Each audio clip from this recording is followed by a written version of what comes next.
제가 며칠 전 뉴스를 보다가 황당한 뉴스를 봤어요. 먼 데가 아니라 이 대전 모 고등학교 급식실 조리원들이 파업을 했대요. 왜 파업을 했느냐? 파업 이유가 미역이 있죠, 미역. 아이들에게 미역국을 끓여주는데 미역 다듬는 게 굉장히 힘들대요. 미역 담느냐고 힘들대. 손목이 아프대요.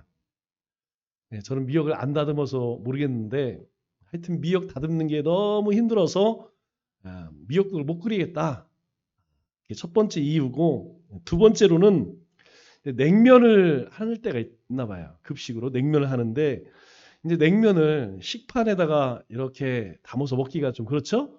그래서 그릇에다가 냉면을 담아서 줘라, 급식을 해라 이제 그랬는데 조리원들이 그게 너무 힘들다는 거야. 설거지가 더 늘어난다는 거죠. 그래서 우리에게 부당 노동을 시킨다. 미역국 끓이게 하고 미역국을 다듬게 하고 냉면 그릇에 냉면을 주라고 부당 노동 행위를 시켰다. 또 한 가지가 뭐냐면 아마 몇 년 전에 다 비정규직을 정규직으로 바꿨죠? 이제 조리원들도 아마 다 정규직으로 바꿨나 봐요. 우리도 선생님들처럼 교사들처럼 대접을 해줘라. 왜 우리도 정규직인데 우리에게는 부당한 차별 대우를 하느냐? 해줘야죠. 왜 안 해줘? 미역국 안 먹으면 되죠. 냉면 안 먹으면 되죠. 제가 이 뉴스를 보면서 요즘에는 이런 일도 있구나. 놀라운 게요. 이제 조리원들이 이제 파업을 하니까 어떻게 해요? 아이들이 점심을 먹을 수가 없어서 오후 수업을 못하고 다 집에를 갔대요. 그런 일이 벌어지고 있습니다. 더 황당한 일이 있습니다. 우리 의성에서 엄청난 불이 났죠. 그래서 많은 재산 피해뿐만 아니라 많은 사람들이 죽었어요. 교회도 많이 불에 탔습니다. 그래서 보니까 큰 교회들은 이렇게 교회를 돕기 위해서 헌금도 하더라고요. 그런데 놀라운 것은 이렇게 안동, 의성 지역에 불이 엄청나게 나서 피해를 입었는데 오히려 인구 유입이 9년 만에 늘었답니다. 이 화재가 났을 때에 무려 340명이 전입을 했대요. 놀라운 일이죠? 어떤 사람들은 불난 집, 다 소실된 집에 전입을 했대요. 왜 했을까요? 바로 재난지원금을 타기 위해서. 341명이 요 기간에 전입을 했대요. 우리는 왜 이런 생각을 못했을까? 우리는 그 산불을 보면서 안타깝다 이 생각만 했지, 아니 왜 글로 입주할 생각을 못했나 모르겠어요. 가장 권위 있는 마라톤 대회 중 하나가 보스턴 마라톤 대회입니다. 1980년에 있었던 일인데 쿠바의 로지 루이스라고 하는 선수가 역대 가장 빠른 기록으로 결승선을 통과했어요. 즉, 이 보스턴 마라톤 대회에서 신기록을 세운 거죠. 그런데 왠지 이 선수가 땀을 전혀 흘리지 않아. 그리고 표정도 전혀 힘들어하지 않는 거예요. 그럼 마라톤이 42.195km입니다. 뛰어야 돼요. 엄청 힘듭니다. 해보신 분들은 아시죠? 42.195km예요. 그래서 조사를 해봤더니 이 선수 결승선 근처에 숨어 있다가 고작 1km 정도만 뛰어서 결승선을 통과했다는 거예요. 그래서 좀 비슷하게 이렇게 해야지. 너무 빨리 출발을 한 거야. 세계시 기록 세우려고. 더 놀라운 것은 이렇게 아무 노력 없이 영광만 얻고 싶어 버린 사기극이지만 이 선수는 끝까지 자기 잘못을 인정하지 않았다는 거예요. 그러니까 사람들이 이 선수의 그 뻔뻔함에 더 분노를, 경악을 금치 못했다는 겁니다. 우리가 세상의 모든 일들이 그래요. 승리의 기쁨을 누리는 사람들에게는 이 훈련과 노력의 흔적이 반드시 있습니다. 제가 운동선수 가운데에서 여러분 만두귀라고 들어보셨어요? 레슬링 선수들 이 귀가 만두처럼 납작해져요. 얼마나 바닥에서 굴렀으면 이 귀가 다 뭉그러져 갖고 만두처럼 돼요. 사도 바울이 그런 고백을 하죠. 우리 몸에 그리스도의 흔적이 있다라고 이야기합니다. 우리에게는 우리 몸 안에 그리스도의 흔적이 있다라고 이야기해요. 즉 주님을 따르는 제자의 흔적이 우리의 삶에 남아 있다는 것입니다. 또 우리가 주님을 위해 살아갈 때 그 흔적들이 반드시 남게 된다는 것이죠. 오늘 종려주일이라고 합니다. 종려주일은 예수님께서 예루살렘에 입성하신 날을 종려주일이라고 하죠. 왜냐하면 예수님께서 이 예루살렘에 입성할 때에 사람들이 종려나무 가지를 예수님이 가시는 길에 이렇게 널어놨어요. 종려나무는 야자수나무의 일종입니다. 조금씩 다르기는 하지만 우리가 알고 있는 그 야자수 있죠? 제주도 가면 우리 공항에서 볼 수 있는 그 잎을 예수님이 가시는 길에 이렇게 뿌려놨다는 것이죠. 그래서 우리가 종려주일이다. 그리고 내일부터 우리가 고난주간이라고 이야기를 합니다. 하나님을 믿는 사람에게 여러분 가장 중요한 게 뭘까요? 여러분 우리에게 가장 중요한 것은 하나님이죠. 내가 아닙니다. 나보다 더 중요한 것이 하나님이에요. 그 다음에 중요한 것은 뭘까요? 하나님 나라겠죠. 하나님이 통치하시는 나라. 그러면 그 다음에 중요한 건 무엇일까요? 그 하나님의 뜻이죠. 하나님은 어떤 뜻을 갖고 계신가? 그러니까 하나님의 백성은 그렇습니다. 하나님이 가장 중요하고 하나님이 다스리는 그 나라가 중요하고 하나님의 뜻이 그 다음 중요합니다. 내 뜻이 중요한 게 아니죠. 내가 중요한 게 아닙니다. 그래서 예수님께서 주기도문을 우리에게 가르쳐 주시면서 우리가 신앙생활에서 가장 중요하게 여겨야 할 우선순위에 대해서 말씀해 주셨습니다. 우리 마태복음 6장 9절 10절 말씀을 보면 예수님이 가르쳐 주신 기도문에 이렇게 말씀을 해요. 하늘에 계신 우리 아버지여, Our Father in Heaven 이렇게 이야기하죠. 네, 온 세상 가운데 하나님이 계신다는 거예요. 하나님이 가장 중요한 겁니다. 그 다음에 이름이 거룩히 여김을 받으시며 그 하나님이 거룩하게 여김 받기를 원한다는 것이죠. 두 번째로 중요한 것이 그 나라, 그 하나님이 다스리는 나라가 임하고 그 다음에 하나님의 뜻이 이 땅에 이루어지는 것. 주님께서 우리에게 기도를 가르쳐 주시면서 우리가 세상에서 가장 중요히 여겨야 할 세 가지를 먼저 말씀해 주시죠. 사람의 뜻이 뭘까요? 여러분 뜻은 무엇입니까? 세상 살아가는 모든 사람들의 뜻은 행복이고 번영이고 성공입니다. 다 그것을 위해 살아가요. 그러나 하나님의 뜻은 우리와는 전혀 다릅니다. 하나님의 뜻은 무엇이냐? 바로 우리가 이 땅 가운데 거룩하게 살아가는 것입니다. 그래서 이 거룩이 하나님을 섬기는 하나님의 백성들, 그리스도인들에게는 성공이고 번역이고 그것이 행복이라는 것입니다. 거룩은 문자적으로 구별된다, 구별됨을 말합니다. 다르다는 것이죠. 하나님의 뜻을 아는 것과 모르는 것이 바로 이 구별의 기준이 되는 것입니다. 즉, 구별됨이 거룩이라는 것이죠. 우리 모두가 자기 뜻대로 그렇게 살아가는 이 세상에서 하나님과 교제할 수 있는 삶, 또 모두가 자기의 뜻을 추구할 때에 하나님의 뜻을 추구하며 사는 삶이 바로 거룩한 삶이다. 그렇게 말씀하죠. 그래서 이제 애굽에서 출애굽한 이스라엘 백성들을 향해 하나님께서 첫 번째 요구하시는 것이 바로 거룩하라라는 말씀입니다. 그래서 오늘 본문 말씀을 보면 이렇게 말씀을 하죠. 여호와께서 모세에게 말씀하여 이르시되 너는 이스라엘 자손 온 회중에게 말하여 이르라. 너희는 거룩하라. 이는 나 여호와 너희 하나님이 거룩함이니라. 하나님이 거룩하기 때문에 하나님의 백성들도 당연히 거룩해야 한다. 이렇게 말씀합니다.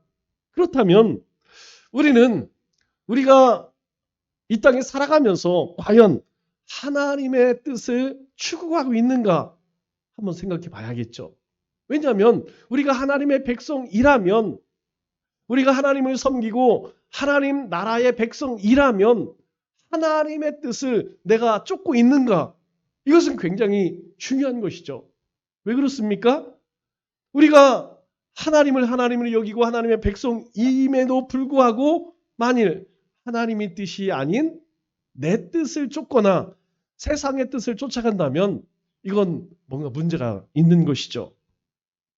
그렇다면 어떻게 사는 것이 하나님의 뜻을 쫓아 거룩한 삶을 사는 것일까?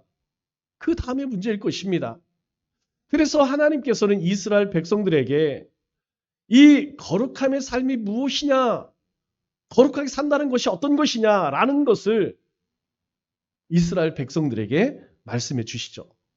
4절 말씀을 보니까 첫 번째 거룩함은 우상을 버리는 것입니다.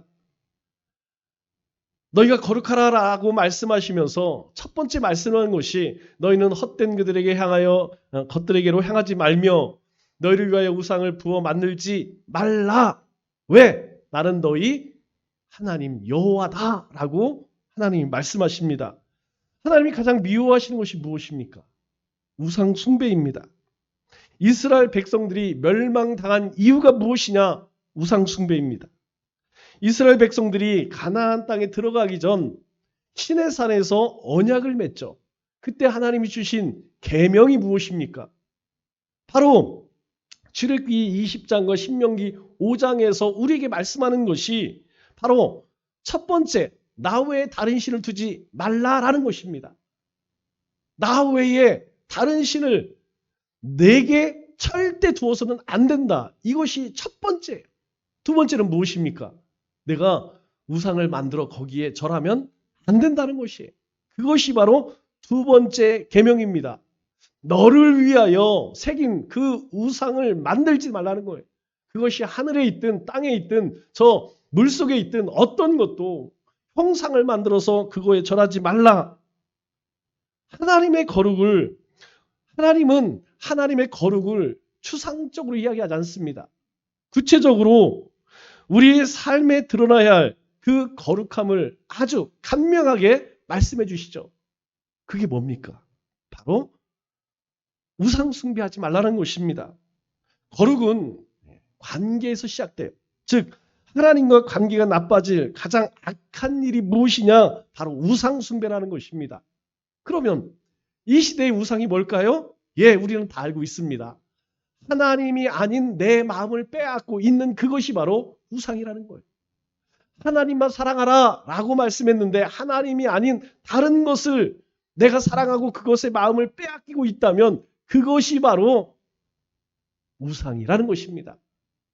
때로는 그것이 물질이 될 수 있어요. 때로는 그것이 자녀가 될 수 있습니다. 제가 요즘에 보면 요즘 우리 할머니들의 우상은 누굴까요? 손주들이에요. 어쩔 수가 없다라고 이야기하지만 현실입니다. 우리의 삶을 빼앗아요. 그게 바로 우상이라는 겁니다. 그래서 첫 번째 거룩은 무엇이냐? 바로 그 우상을 버리라. 두 번째 거룩은 5절 6절 말씀을 보니까 나와 관계하고 있는 모든 사람들과 화목하는 것입니다. 너희는 화목 제물을 여호와께 드릴 때에 기쁘게 받도록 드리고 하나님 앞에 화목 제사를 드리라는 것입니다. 그런데 그 다음에 그 드린 제물을 드리는 날과 이튿날 먹고라고 이야기해요.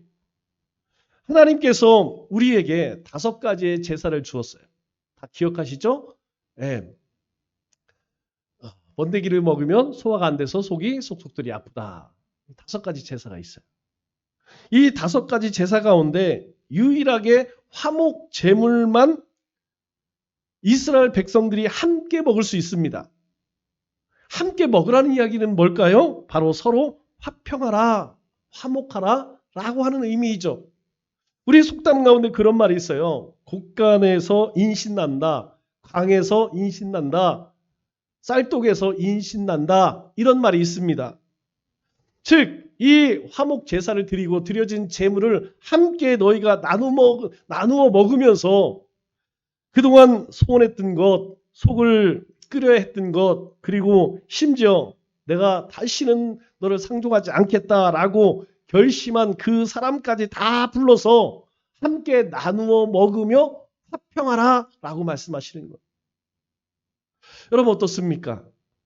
혹시 우리 지체나 우리 이웃 가운데 그런 사람이 있습니까? 그렇다면 화평해야 합니다. 먼저 화목해야 합니다.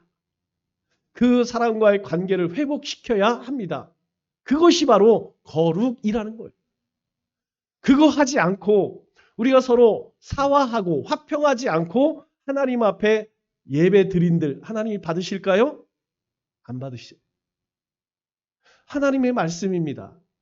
너희가 만일 너희가 뭔가 불편한 사람이 있고 뭔가 마음 상하게 한 사람이 있으면 재물을 제단에 두고 가서 먼저 사화하고 와서 드리라는 거예요. 세 번째 거룩은 무엇이냐? 9절 10절 말씀을 보니까 세상에서 소외되고 가난한 사람들을 돕는 것이다 라고 말씀합니다. 자, 이렇게 말씀하시죠. 너희가 너희 땅에서 곡식을 거둘 때 너희 땅 모퉁이에까지 다 거두지 말고 내 떨어진 이삭도 줍지 말며 내 포도원 열매를 다 따지 말고 포도원에 떨어진 열매도 줍지 말고 왜요? 가난한 사람과 거류민을 위하여 버려두라. 가난한 사람과 거류민을 위해서 너희가 곡식 거둘 때 다 떨어진 이삭까지 줍지 말고 포도원의 열매가 떨어졌거든 그거 다 줍지 말라 이렇게 말씀하세요. 이렇게 말씀하시는 이유가 무엇입니까? 바로 가난한 사람들 그리고 나그네 과부들이 그것으로 연명할 수 있도록 해주라는 것이죠. 일단 다 수확해서 창고에 쌓아두었다가 먹고 남거든 나눠주라 라는 것이 아니라는 것입니다. 그들이 부끄러워하지 않도록 그냥 내버려 두라는 것이죠. 선심 쓰듯 그렇게 도와주는 것이 아니라 나눠주는 것이 아니라 스스로 그나마 수고해서 수확한 것으로 배를 불리도록 배려해 주라는 것이죠. 우리는 서로 배려해야 합니다. 왜 그럴까요? 다 나와 같지 않습니다. 나처럼 다 등 따스고 배부른 것이 아니라는 것이죠. 또 나처럼 감정도 다 평안을 누리는 것이 아닙니다. 또 믿음도 나처럼 다 좋지 않다는 것이죠. 우리 가운데는 지금 그 마음 가운데에 누구에게 이야기할 수 없는 아픔을, 상처를, 고통을 가지고 있는 사람이 있을 수 있고 믿음이 연약한 사람이 있을 수 있고 또 환경과 여건도 나와 다른 사람이 있을 수 있다는 것이죠.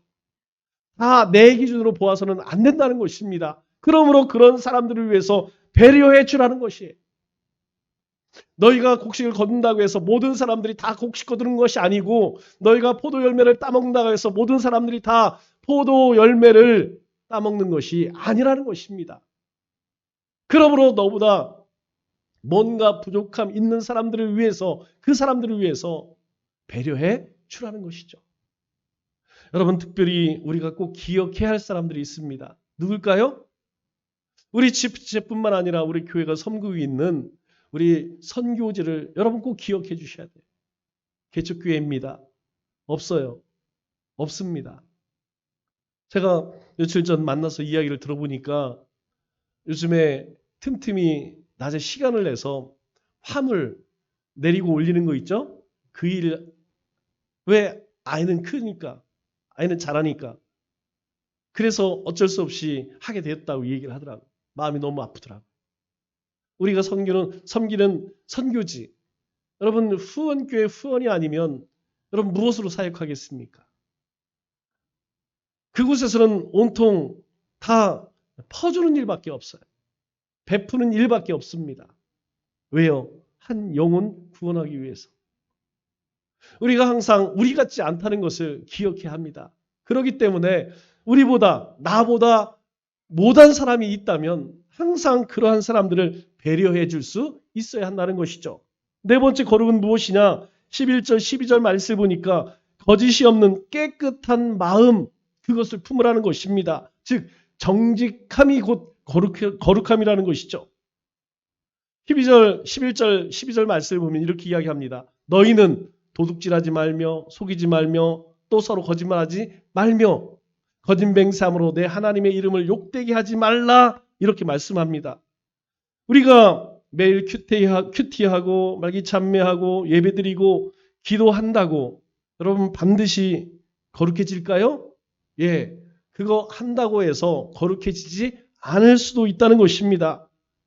우리가 그럴수록 자칫 더 종교적이 될 수 있고 더 위선적이 될 수 있다는 것이죠. 그렇게 하면서도 우리는 하나님의 이름을 욕되게 할 수 있다는 것입니다. 하나님은 우리가 하나님의 백성이라면, 하나님을 경외하는 사람이라면 남의 것 훔치지 말고 속이지 말고 거짓말하지 말라, 그렇게 우리에게 말씀하십니다. 우리가 하는 모든 말, 여러분 하나님 앞에서 하는 것이라고 생각하세요. 우리가 뒤에서 누군가를 험담하는 것, 예, 하나님이 다 들으신다는 것입니다. 우리가 하는 모든 말들, 우리의 모든 언행 심사를 하나님은 보고 계시다는 거예요. 들으신다는 것입니다. 그래서 성경이 우리에게 말씀하는 것이 무엇이에요? 한 입으로 찬송과 저주가 나는도다. 이것이 마땅하냐? 그렇지 않다라고 이야기합니다.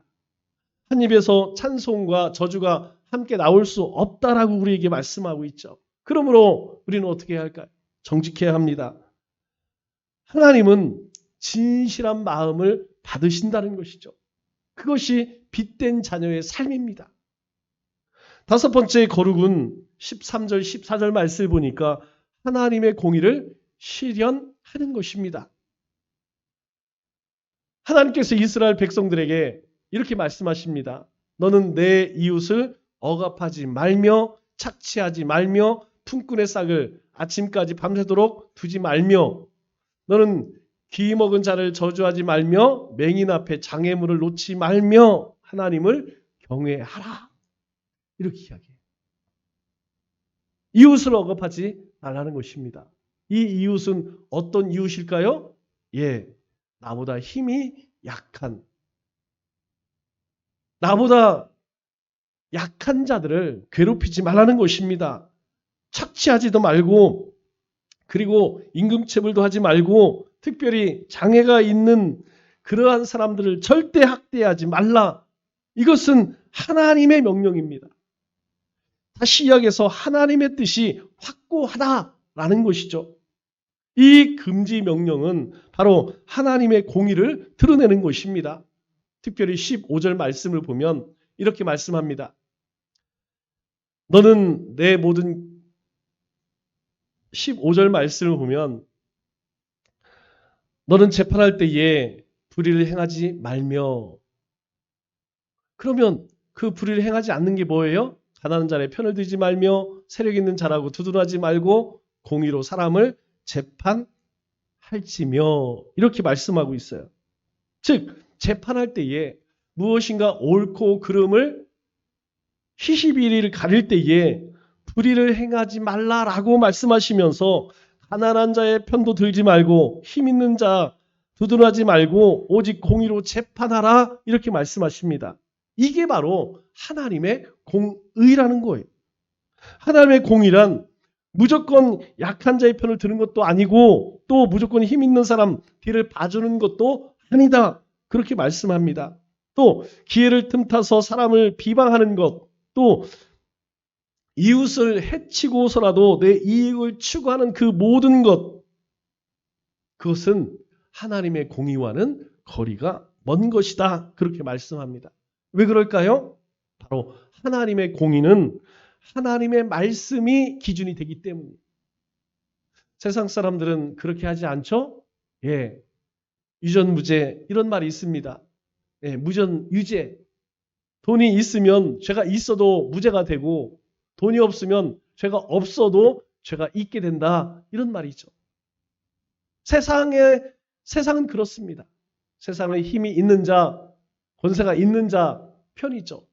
그러나 하나님의 백성들은 그렇게 해서는 안 된다는 것이에요. 하나님의 뜻이 그게 아니랍니다. 그래서 하나님의 공의를 행하는 것, 그것이 바로 거룩함이라는 것이죠. 그러면 여러분, 나는 어떻습니까? 나는 공의합니까? 나는 공의한 사람입니까?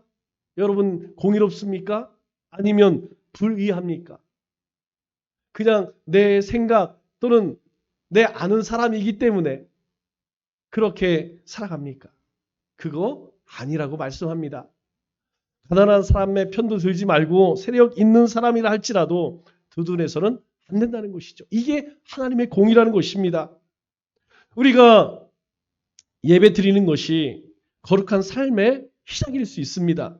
그런데 이런 것 제일 잘하는 사람이 누굴까요? 바로 종교 지도자들이었습니다. 예수님 당시 바리새인과 서기관들, 그들이 바로 가장 율법을 잘 지키는 사람들이었죠. 이 종교적인 외형에 치우친 수많은 위선자가 있습니다. 이 종교심이 많은 사람들도 위선자가 될 수 있다는 말씀이죠. 종교심이 없는 사람들은 도리어 뻔뻔해서 적어도 정직하게 무례하죠. 우리가 토마토와 수박 이야기를 합니다. 토마토는 어떻습니까? 겉도 빨갛고 속도 빨개요. 그러나 이 수박은 알 수가 없습니다. 속이 하얀지 속이 빨간지 겉모습만 보고 알 수가 없죠. 그래서 우리 어르신들의 지혜로 수박 살 때 어떻게 합니까? 잘 알지 못해도 두드려 보죠. 두드려 봐도 전 잘 모르겠더라고요. 꼭지도 봅니다. 수박은 겉과 속이 달라요. 토마토는 겉과 속이 같습니다. 하나님의 공의를 우리가 말하면서 하나님의 사랑을 말하면서 우리가 하나님의 공의와 하나님의 사랑과 동떨어진 삶을 살아서 안 된다는 것이에요. 마지막으로 거룩은 17, 18절의 말씀을 보니까 사랑이다 라고 말씀합니다. 너는 내 형제의 마음으로 미워하지 말며 내 이웃을 반드시 견책하라 라고 말씀하면서 원수를 갚지 말며 동포를 원망하지 말며 내 이웃 사랑이를 내 자신과 같이 사랑하라 이렇게 이야기해요. 거룩은 이웃 사랑으로 완성된다는 것입니다. 그래서 첫째 되는 계명이 다른 게 아니에요. 하나님 사랑 그리고 그와 같이 이웃을 사랑하는 것. 이것이 바로 예수님께서 우리에게 말씀하시는 첫째 되는 가장 중요한 계명이라고 말씀해 주시는 것이죠. 그런데 오늘 말씀을 보니까 이런 말씀이 있어요. 내 이웃을 반드시 견책하며. 여러분 여기서 이야기하는 이웃은 그냥 생판 모르는 남을 이야기할까요? 아닙니다. 여기서 이야기하는 이웃은 우리 지체를 이야기하는 것이죠. 믿음의 공동체 식구들을 의미하는 것입니다. 견책이란 말이 뭘까요? 견책은 꾸짖다, 책망하다 이런 의미입니다. 그런데 앞서서 내 형제를 마음으로 미워하지 말며 내 이웃을 반드시 견책하라.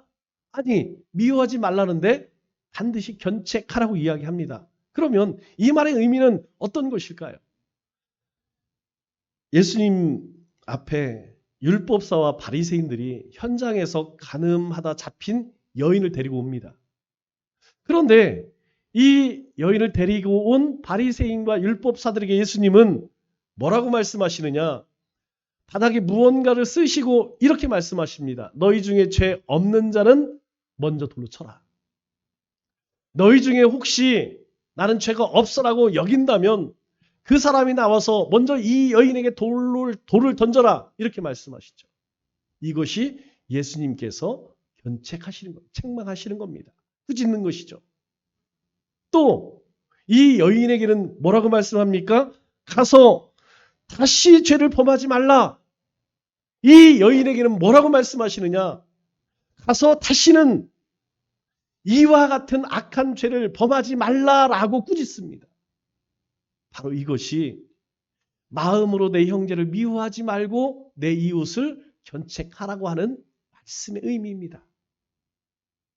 예수님께서는 이 가늠한 여인을 사랑하셨습니다. 그러면 이 여인을 데리고 오는 나머지 사람들은 사랑하지 않으셨을까요? 아닙니다.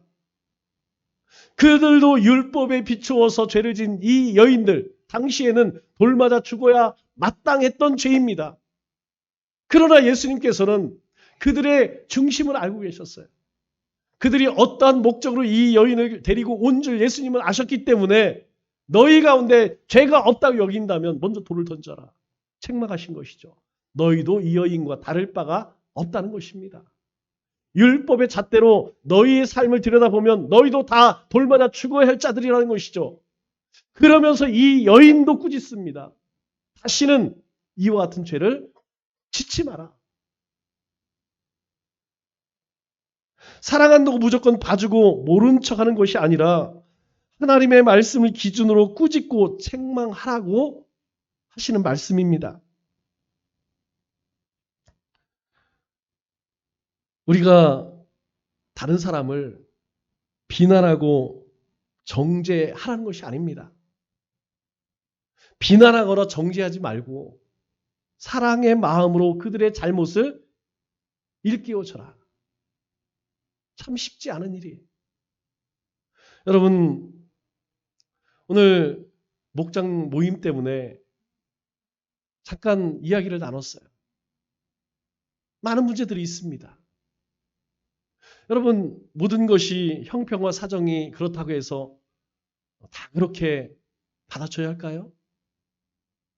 우리 신앙생활에서 이 공의가 무너지면, 하나님의 정의가 무너지면, 하나님의 말씀이 무너지면 그 다음에는 어디로 갈까요? 각각 제 소견에 옳은 대로 가는 것입니다. 이 사람이 이야기하는 것 안 들어줄 수 없어요. 저 사람이 이야기하는 것 안 들어줄 수 없어요. 왜? 다 각자 자기 소견에는 자기가 말하는 것, 자기가 생각하는 것이 다 옳다고 그렇게 여기기 때문이에요. 그러면 이 땅에 하나님의 말씀은 세워질까요? 하나님의 말씀대로 하나님의 거룩한 백성으로 살아갈 수 있을까요? 없습니다.